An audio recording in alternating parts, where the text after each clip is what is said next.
Coming to you live from Darshan Studios, it's Zinc Comics Exposition. Hey, let's put on a show.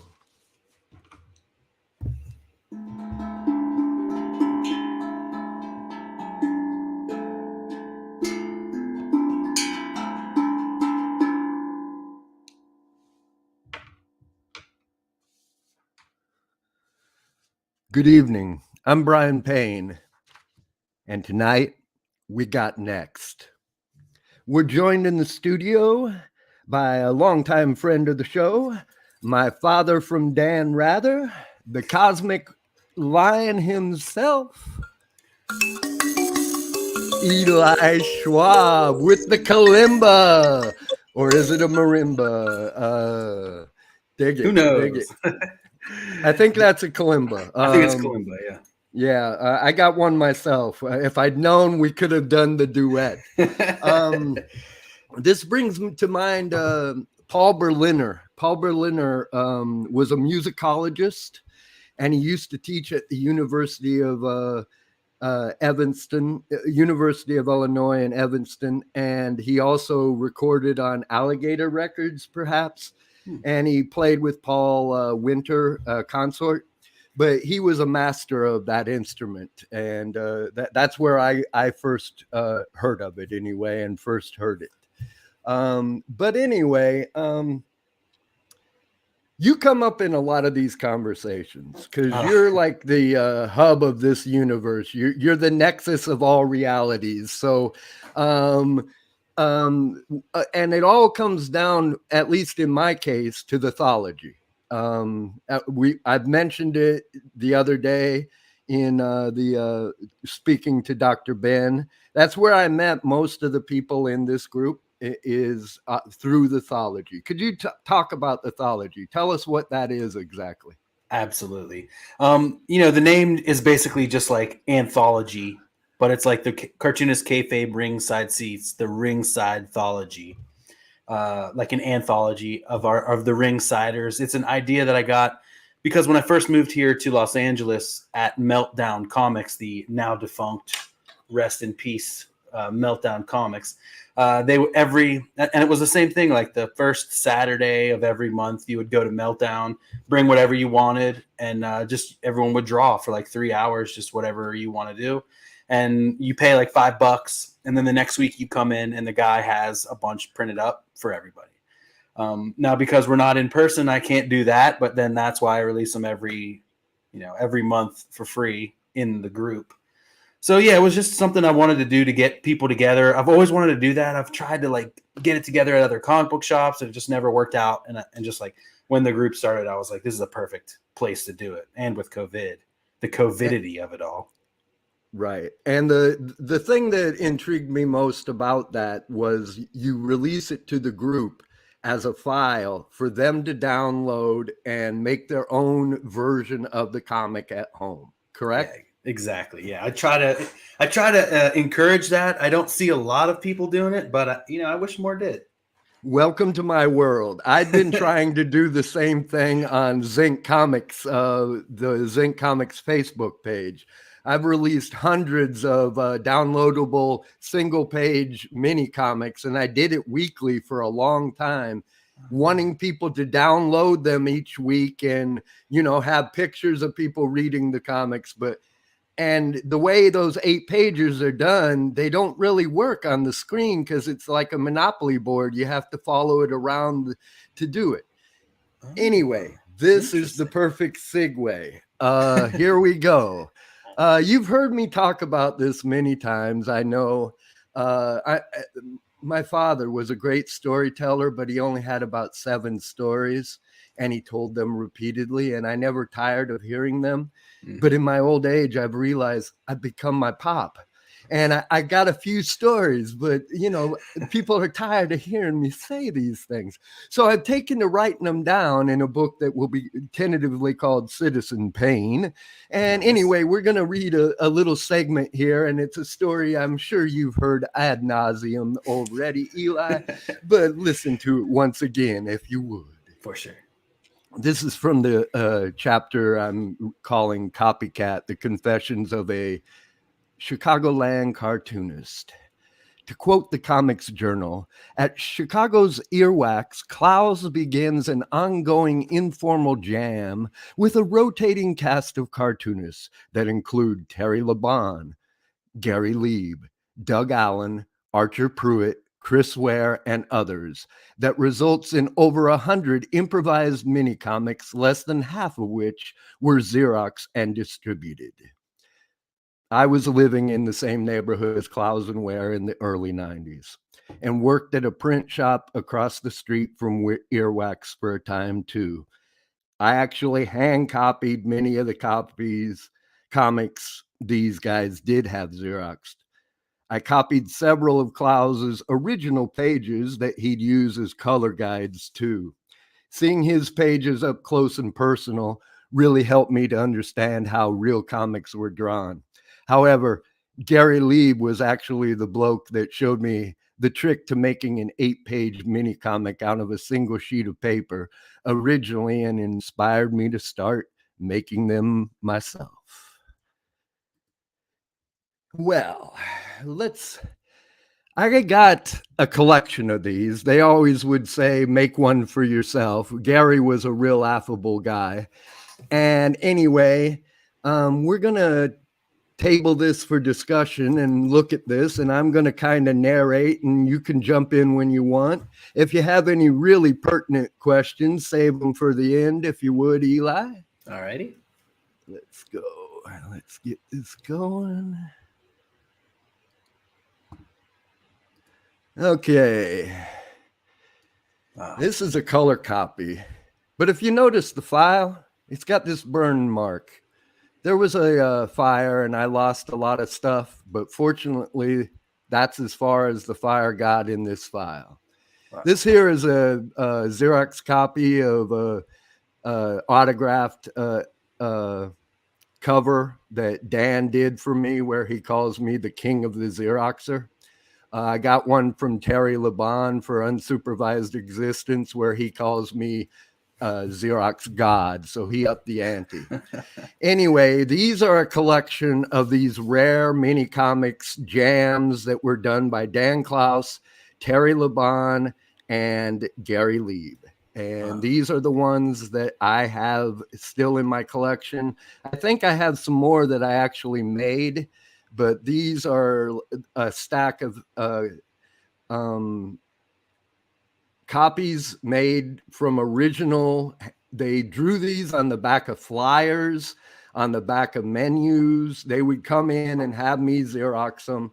And anyway, here we are going through some very rare art by Gary Lieb and Dan Klaus that is usually not seen. I mean, these are pretty rare. We made, maybe 20 copies at a time. Damn. But yeah, they would pass these around. It was kind of like a board game. You know, you come up with a name like corn, and then you would draw a panel and pass it around to the next guy, and then the next guy, and then the next guy. And then at the end, you'd sign them all. Wow. And I did this a lot. They're really good for if you're doing workshops, comic workshops with kids or something, because it's a single sheet of paper and it's easy, and it's fun jamming with friends too when you're like drinking coffee or whatever, right? And you're a bunch of you are together.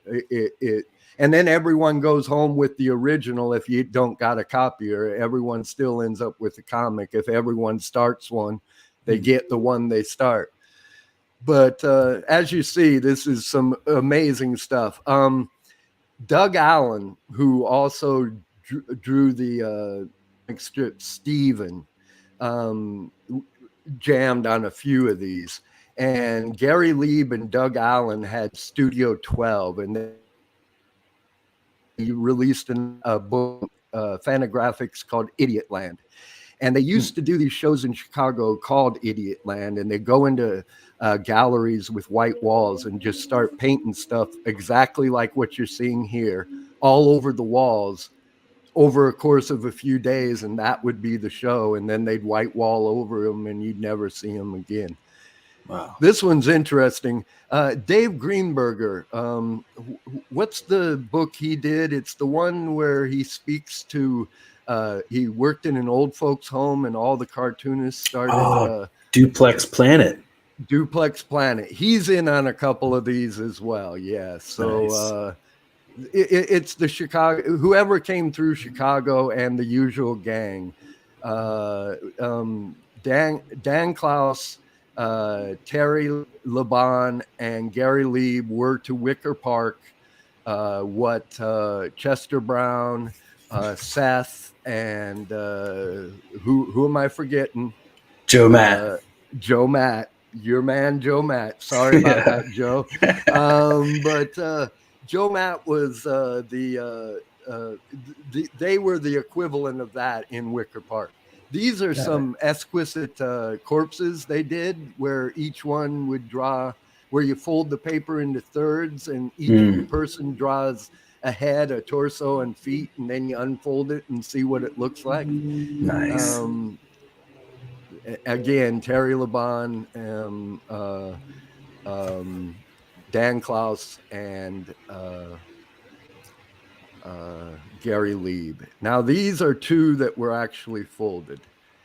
Okay, we're going to show you the trick of how to make one of these right here. Okay, you fold it once. You fold it twice.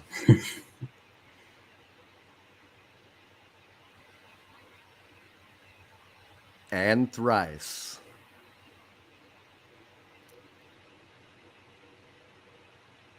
It's best to fold them the way they're going to be folded once the book's made. That's what I did there, corrected a mistake. Then you fold it again this way.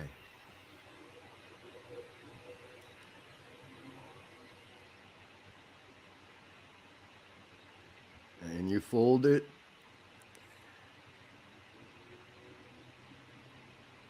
Okay, here's the magic trick, guys.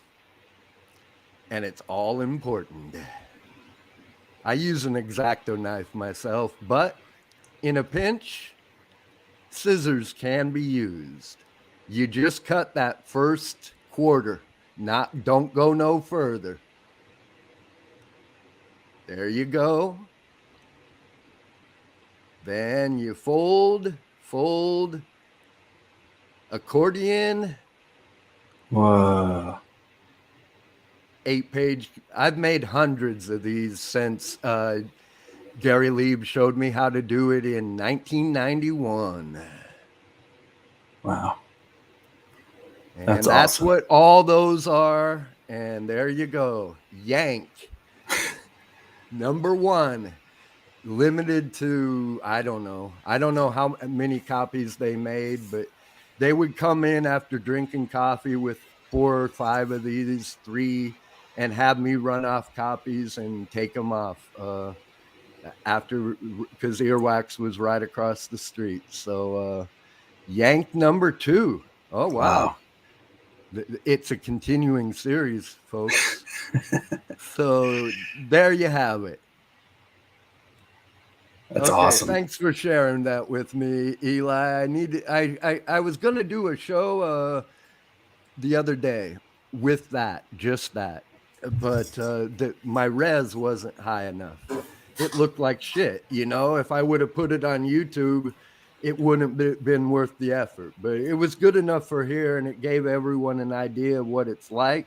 Definitely. And hopefully you can see how to make those 1-page mini comics, and everyone should make them all the time. All you need is a Xerox. And even if you don't have a Xerox, just cut the original art and you have an original object d'art. Okay. Now back to you, Eli. It's all about you now. Oh, no, that was awesome. No. How do you know which order to put the pages in? Like if you're shrinking it down or if you're trying to make it sequential? I've seen it done 2 different ways. I always start on one end with the back cover, then I do the front cover and do it like Monopoly and just pretend that front cover is, I do that in the bottom lower right-hand corner, left-hand corner, bottom left-hand corner. It's divided into 8s. I usually just draw 3 pictures because it's like a comic strip then. But you really got to watch where your fold is. But you start in the bottom left-hand corner, back cover. Next quarter is front cover. Next 2 are page 1 and 2. Then you turn it around Upside. and Wow. and then it's the same. Lower left-hand corner, page what are 3, 4, 5, 6, and then you turn it around. But the cut's the important thing. Yeah. Really cool stuff. It was actually shown to Gary Lieb, he said, by Tom B. And Tom B is most famous for the animation in the Ministry video, the Devil Hot Rod. Devil Made My Hot Rod or whatever. And it's like kind of like old, there's lips through a face and stuff like that, and flying bombs and airplanes. That's all Tom B, I believe. Anyway, interesting. Here we are talking about mini comics when I said it's all about you now, brother. Well, we can use that segue to talk about my mini comic. Good deal. Tell us about it. Cosmic Lion Retrospective 2021. I kind of make these like every couple years. I don't always professionally print them. I did this time because I wanted to move a bunch of them. But hey, look at that. I'm ready for you. I said it was all about you now, brother. And this one really starts off. I mean, I give a little bit of like a bio kind of thing, but then it starts off with my earliest work. This one's from 1994 of my original character Jesterman, and some other comics I did, and some stuff I did in 93 of like Star Trek battles when I was in 3rd grade in 93. We don't need to know where you were in 93, Brian. Well on the way. Was what you were just talking about, was that around the same time? What year that was that? 91. I started wow. drawing comics in 91, and I put out my first comic in 93. So yeah, when you were drawing those in 3rd grade. Oh my God. We put out the Yes.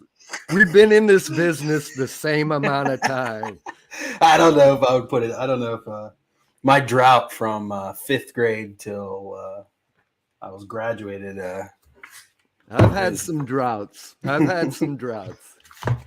Okay.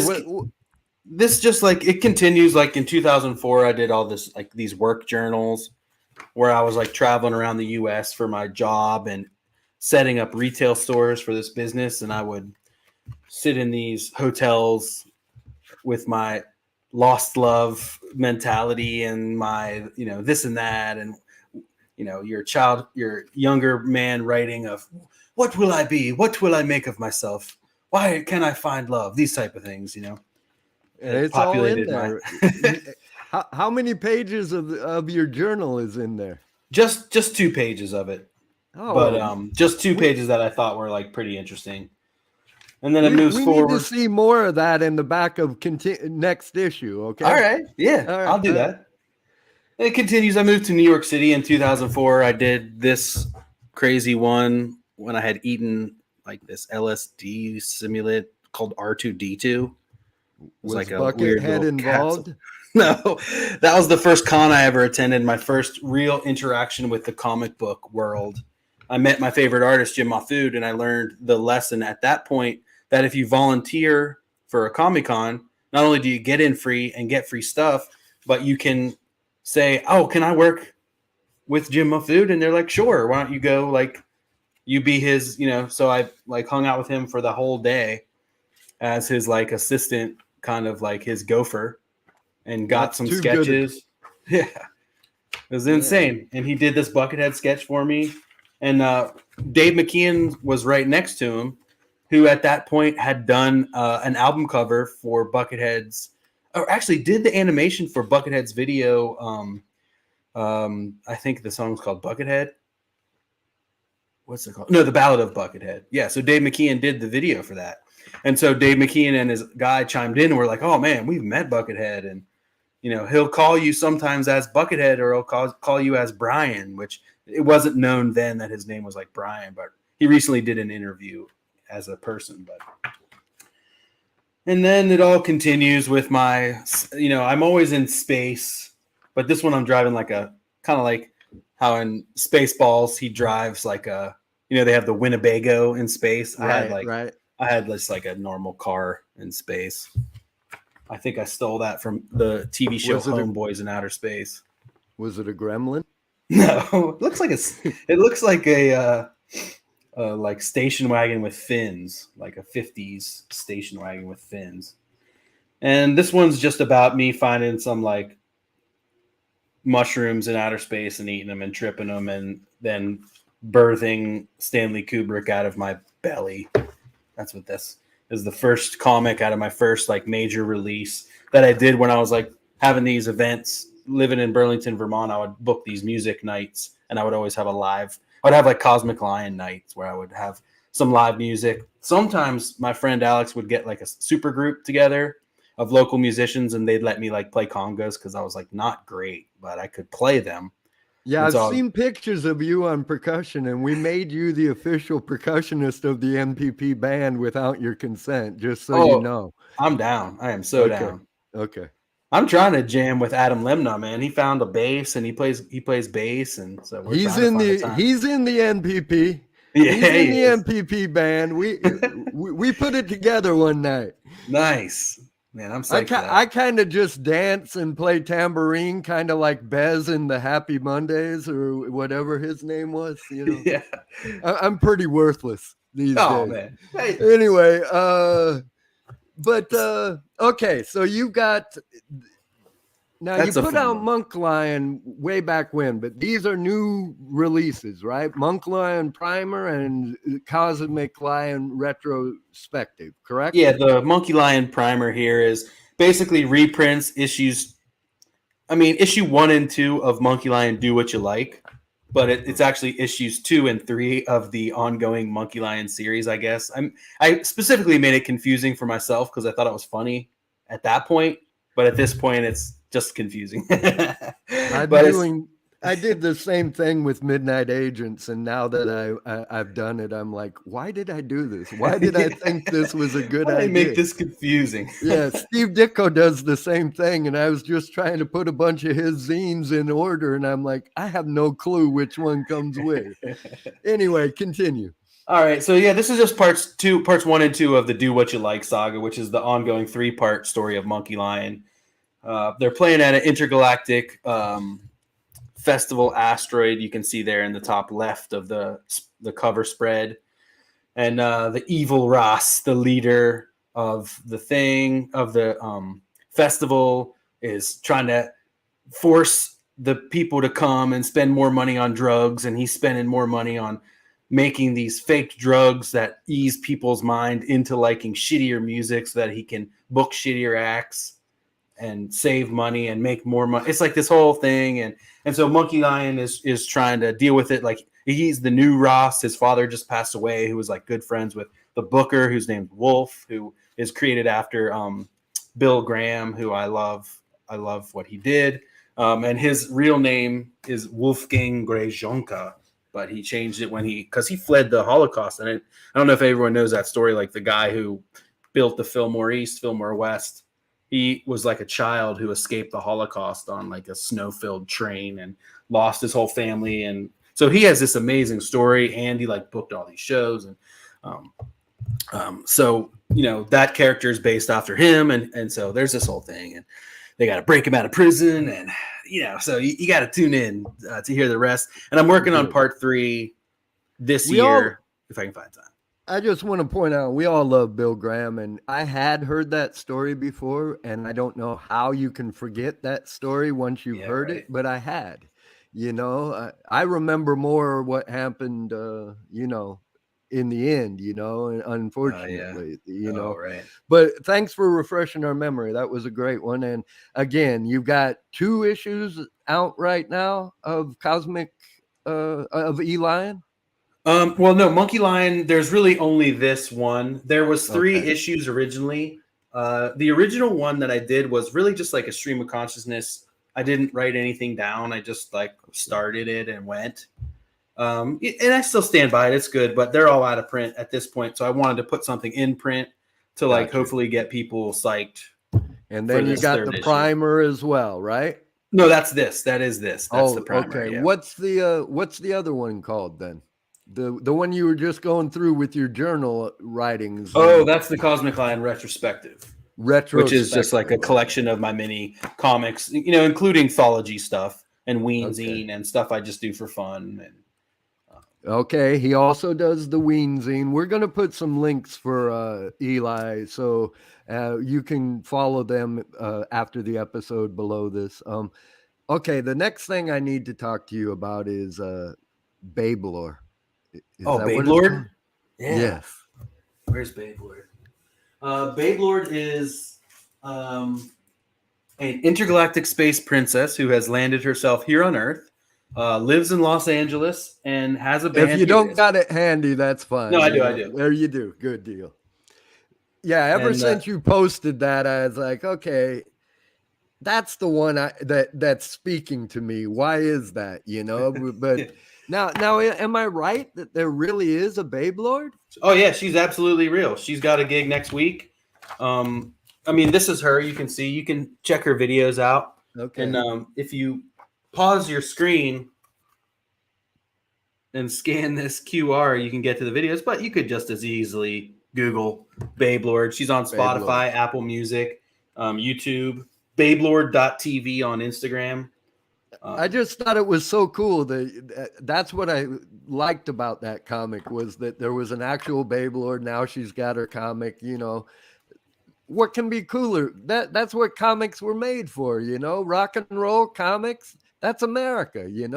Exactly. And it's I just love so much the fusion of those two things, which is exactly why I made Monkey Lion my first big book, a band, an intergalactic touring band. Because I wanted to be able to fuse all these different things I love.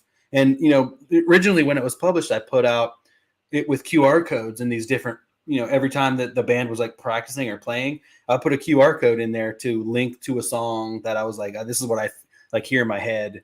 And it was mostly like Fela Kuti or like William Onyebor or, Do What You Like there's 2 songs that in the first one, it was Do What You Like by the Digital Underground. Do What You Like. And then the second one, it was Do What You Like by Ginger Baker's Air Force, which is an insane. I'm familiar. Band. Yeah, I'm familiar. God, it's so good. Who Ginger Baker was living in Nigeria at the time, I think, of a lot of that. And he met Fela Kuti and became friends, and they recorded a little bit together. So that's a good one to get. When I lived in Denver, Ginger was living in Colorado, and him and Bill Frisell used to play downtown all the time, and I never made it to see them. Dang. And I still kick myself. Ginger left Colorado in a huff because his horse trainer got deported to South Africa. He's big into is it rugby that they play on horses? No, I thought it was polo. Yeah, polo.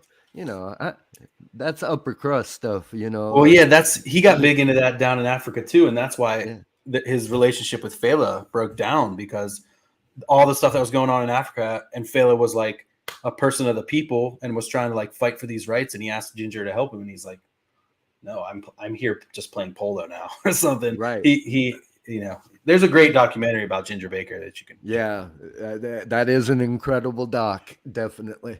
Okay. Let's get back to business. Okay. Right. You just put out Wizard. That's right. 2. Show Wizard us that. 2. Show us that one. And okay. Show us that side spine. Well, it's really thick. This is only the proof because I only got so many printed. Well, and I already packed and filled all the orders of what I had. So this is just that's fine.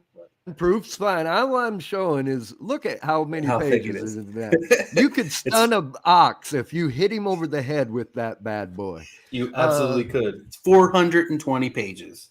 Yes. So, and tons of people we know and love are featured in this book. Mm-hmm. And this is the second Including issue. Oh yeah. right in the We front. need some zinc in our lives. A full page color ad. Colors by M.F. Troy. Oh, And nice. so anyway, this just came out. It's been in the works for a long time, and you've already fulfilled all your orders? Well, I fulfilled like I got like I think 6 or 7 boxes in the mail because they had an issue with the binder, Right. and they just sent like what they had done before they had to Right. fix the binder, which was 6 boxes. And so Okay. I went through all those boxes now, and I still have more orders to fill, and I never even got any of the foil covers. So if you ordered a foil cover, I haven't even been able to ship yours out yet. Right. So I'm still they're like in the mail right now. We have a signing on Saturday at a Collector's Paradise. I didn't even think to be like, now don't send them all out, Eli. Save yourself a box for the signing. And I didn't even do that. I just sent them all out. And so I'm really hoping they come in time for this, like, which is supposed to be a Wizard signing. I would be really. Make sure we plug that signing at the end, okay? All right. Okay. So we got Wizard. There's 2 issues of that, correct? Mm-hmm. Right, but the first one is completely sold out. But you can get a digital version on CosmicLineProductions.com. And the link will be below this video, so check it out. There's all kinds of stuff. So far, we've got 2 issues. We've got Monkey Lion Primer, Cosmic Lion Retrospective, Babe Lore, and now we got Wizard, correct? Mm-hmm. That's right. Okay.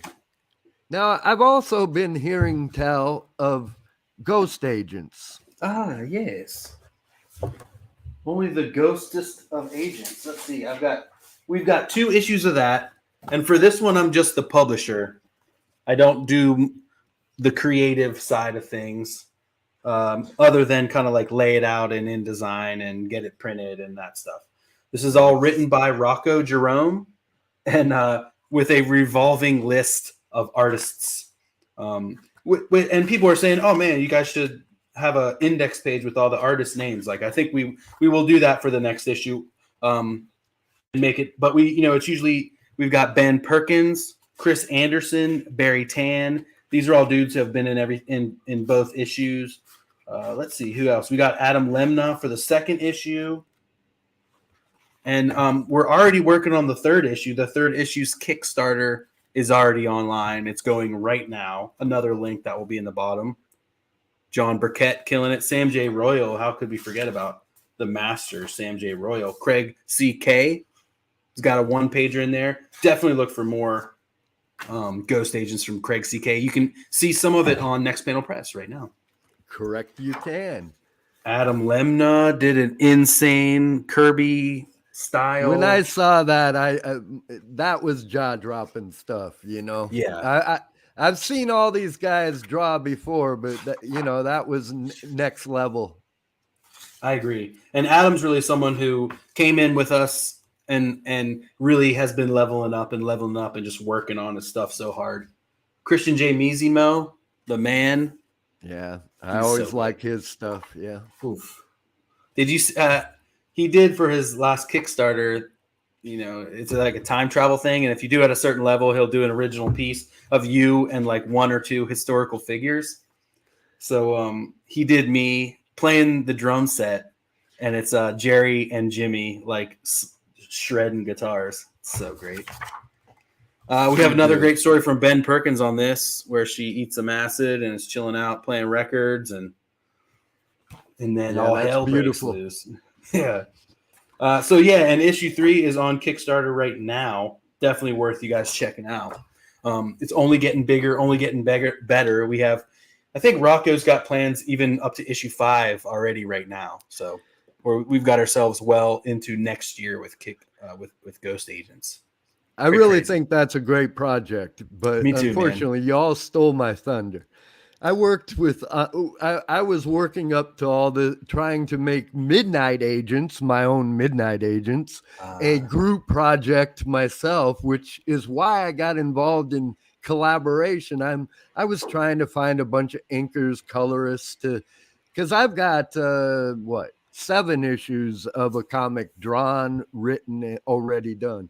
So I was ready to do all this. I approached I broached the subject, and there wasn't a lot of interest. So I kind of made it, okay, I'll do it myself. But I'd been drawing this Midnight Agents thing on and off for almost 15 years. And then you guys come out with Ghost Agents, and it's like, okay.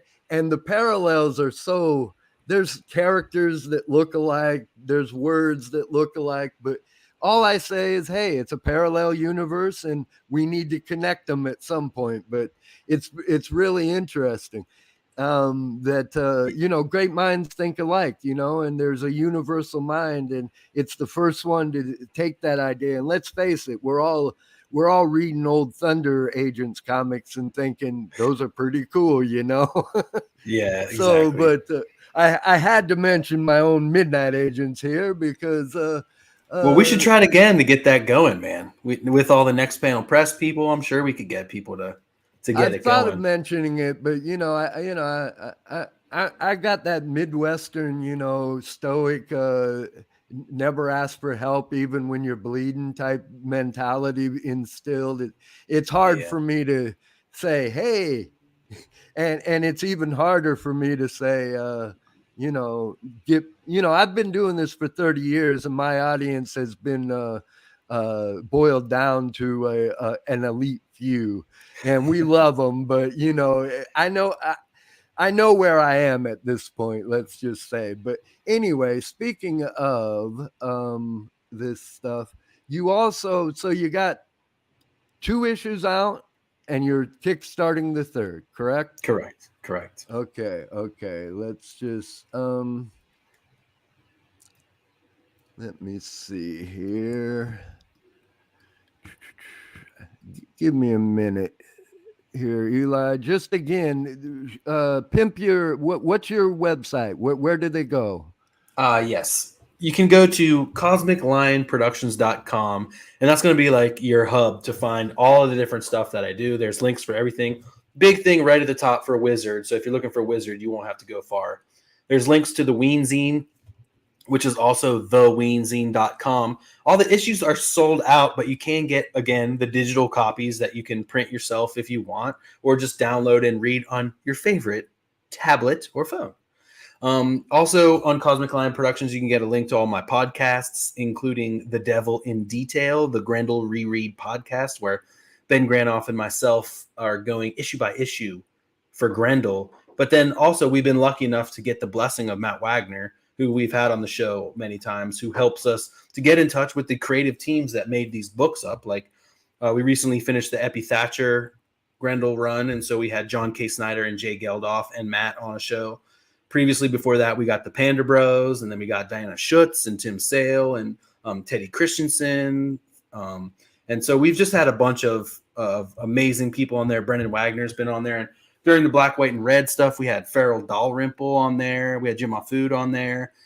So that's been a really amazing podcast. And we're working up to this where it's going to be the Grendel TV show on Netflix, which is going to be really huge. And we're like placed to be the number 1 podcast about the show. So I'm hoping people will want to check it out once the show starts smashing into your streaming services. So that's going to be awesome. Very, very cool. I wish you the best on that one. We got to pause for one quick message, and I'll be right back with you, okay? Alrighty. News item. You are invited to join us in celebrating 30 years of Zinc Comics. ZN30, from Zinc Alloy to Cosmic Hamlet, from Lost Toys to Midnight Agents. We've been turning pen and ink into Zinc for 30-odd years now. Okay.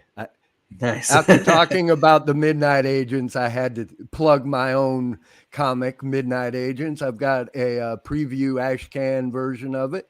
One thing about ashcans, everyone thinks of Ashcan as a digest size because of the Image comic Ashcan versions, but originally Ashcans were just to secure a copyright, and usually they were comic book size, regular comic book size, not digest like most people think of Ashcan now. And a lot of times they had old comics inside, and all they had on them was a cover just to secure a copyright, which was interesting. But okay, now I would be remiss. We've talked all this time here, and let's see here.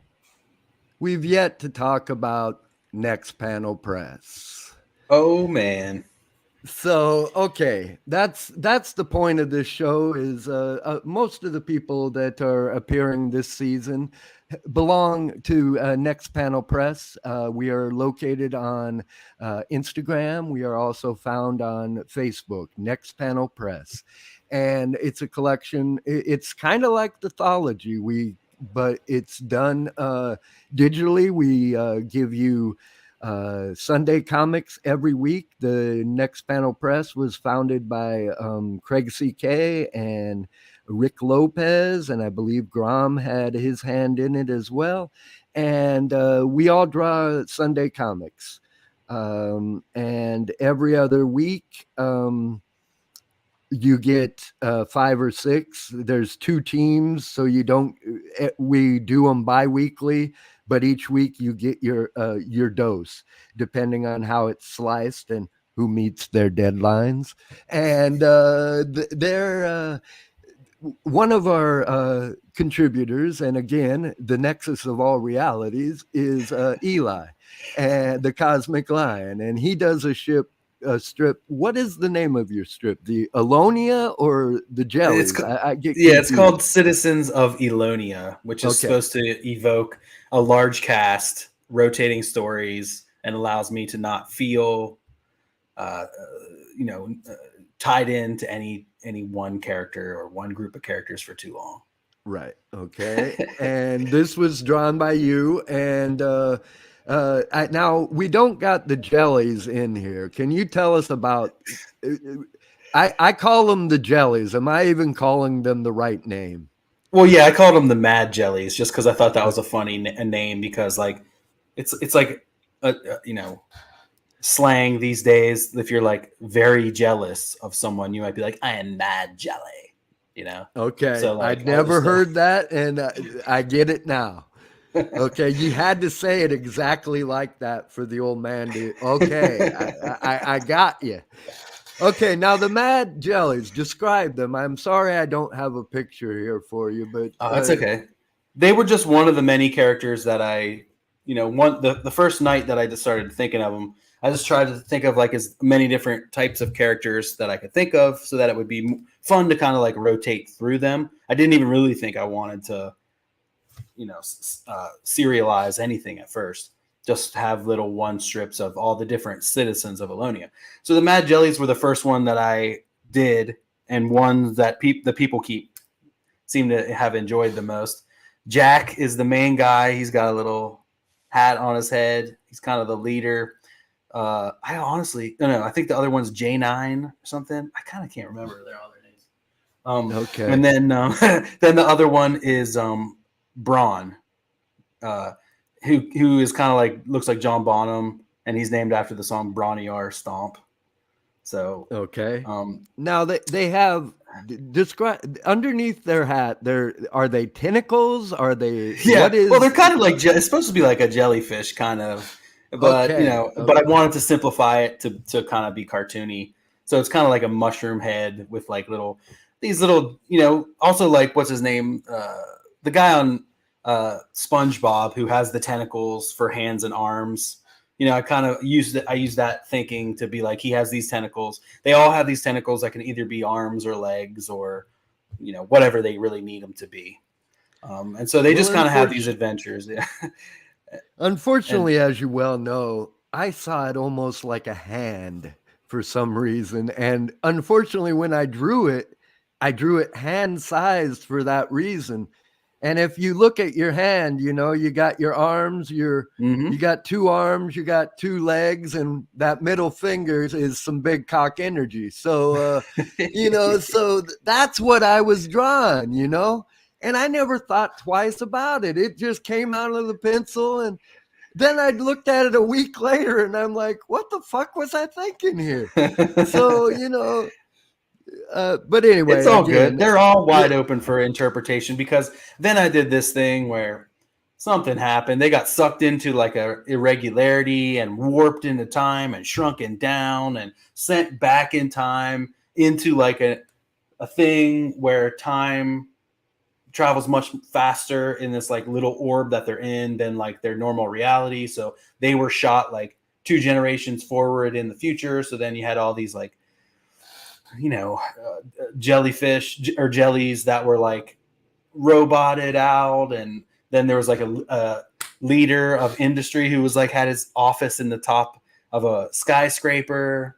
And this was because I almost missed 1 week because we went to Vegas like right when there was this like little respite before Omicron. And I like looked out our window and like drew these big, all the, you know, the Vegas skyline. And so I was like, okay, now they're like moving in the city. And then I moved it. And then you know, the photo you have is the descendant of another character I had whose name is Siggy, the cigarette smoking alien. The dark skinned guy there with like the big eyes. So he's smoking a pipe now. The 2 panels on the left. Exactly. Or is it right at home? It's the left. It's stage the left yeah. Or stage right? Yeah, I guess it's screen left. Okay. So he's smoking a pipe now instead of a cigarette, but he lives on a farm because Siggy had a spice trade. He sought for all the greatest tobaccos and smokables of the galaxy, and so now they have this farm where they grow stuff. And then I decided also that another character was the Seer, Puwatu the Seer, which is obviously a rip on Uatu the Watcher. And he is kind of like your humble narrator. And then I showed that there was like a council of seers, and then the seers here have crashed into, you know, they sent a team off to try to find the Elonians. And so they crash landed here on his farm. And, you know, I like creating, I like a lot in comic books where different races have these different, you know, curse words. Or so this guy, he's like Gravis Tang. What, you know, so I remember being impressed by that. I like that stuff too. And like you say, it always ends up in space with you, you know, again, one of my favorite stories, tell it. You went to the Air and Space Museum when you were a kid. Yes. I went to the Air and Space Museum, which was so amazing. We lived outside of DC, but I always thought it was like named after this dude named Aaron Space, who was like the head of the council or something like that. And my dad was like, no, it's Air and Space. And I was like, oh my gosh. Ever since you told me that, that stuck in my head, and I ended up drawing a character of you in space and named him Aaron Space in honor of that. So, you know, can't wait to see it comes full circle, you know. I love that, man. I'm honored to be a member. I think that's in issue 6. So you got some time to wait. I'm working on issue 2 now. Nice. Okay. Anything you want to say before we call it a night? Nah, just thanks again for having me on. Thanks for everyone who's buying Wizard and listening to the cast and supporting me and doing what I love. I'm hoping to move out of my day job and into comics and publishing full time. And so you all are helping me get to that dream. And I thank you all so much for it. We do have this. Oh, sorry. I've been sitting in the wings watching your progress and cheering you on. So I definitely wish you that. Okay, go on. You also have. Yes, we also have a signing this Saturday. Myself, Rick Lopez, and Adam Lemna. A little Next Panel Press in-person activity. Hopefully going to have some Wizards. If not, I'll have my other comics there. And that is Saturday from, I think it's like noon to 3 or 1 to 3. And that's at Collector's Paradise Winnetka if you find yourself in the Los Angeles area. I'm also going to be at TCAF. I just got that information only a few days ago. I didn't get in, and then they told me I was on the waiting list, and then they were like, hey, we've got a spot for you if you want to come. And I was really excited for that. So I'm going to TCAF. I'm, again, working for my friend Greg Horn, who you might know, who he does variant covers for Marvel and DC, did some image work back in the 90s. I'm working for him again at San Diego Comic-Con, so I'll be there hopefully with stuff if anyone goes there. And hopefully Rick and I and Adam are going to get a table for the Long Beach Comic-Con, which is coming up in September. So I'm really hitting it hard this year. I'm trying to get back into, when I was living in Florida, I did a lot more. I would do Miami, I would do Tampa, I would do Orlando, all these cons, but hoping to get back into it now here in the SoCal area. Well, if you're at that Long Beach show and you run into Dean Westerfield, another friend of the show, tell him Payne says hello. Absolutely. Will. Okay, you also got 2 other books. We ain't going to talk about them long, but I just remembered, and I'd be remiss. Amulet, is that it? Or Arcane, maybe? Arcane, yes. Yeah, that's another book here. We've got a cover by Chris Anderson, and it's written by Steele Filipek, and it's drawn by Max Redwanski. And it's about a young boy, not a young boy, but like a teenager who finds the Oculus that lets him see a universe, a whole world below our world, lingering in the shadows of occult and zombies and all this stuff. And so he's trying to figure out who he is, where he comes from.